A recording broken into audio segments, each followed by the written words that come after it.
As you may have heard on Bridge City News, the Bank of Canada increased its rate to 5%, and the big banks followed suit, raising their prime lending rate to 7.2%. This will make things that much more expensive for Canadians. Now, did you also know that the Bank of Canada doled out $20 million in bonuses despite a 40-year high inflation? Access to Information also revealed that they also handed out $6.5 million in raises. Now, to chat about this in more detail is Franco Terrazzano, the Federal Director of the Canadian Taxpayers Federation, who joins us from Ottawa. Franco, many would argue the Bank of Canada had one job, failed that job, and still dished out millions in taxpayer dollars to their employees. How much on average per employer are we talking about here?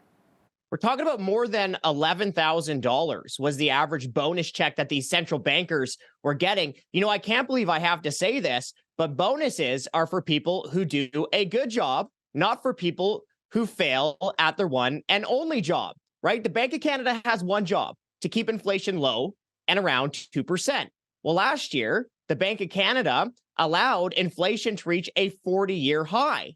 And it didn't matter. They still gave out bonuses anyways. They gave out $20 million in bonuses in 2022, $18 million in bonuses in 2021, $16 million in bonuses in 2020. So all told, the Bank of Canada handed out almost $72 million in bonuses and pay raises since the beginning of the pandemic. So what was their justification in handing out $20 million in bonuses? Well, I don't think there is one. I don't think there is a good justification, okay? Because here's the craziest part of this entire story. The Bank of Canada itself admits that it missed the mark on inflation. No duh. And the Bank of Canada has also said that it should be held accountable.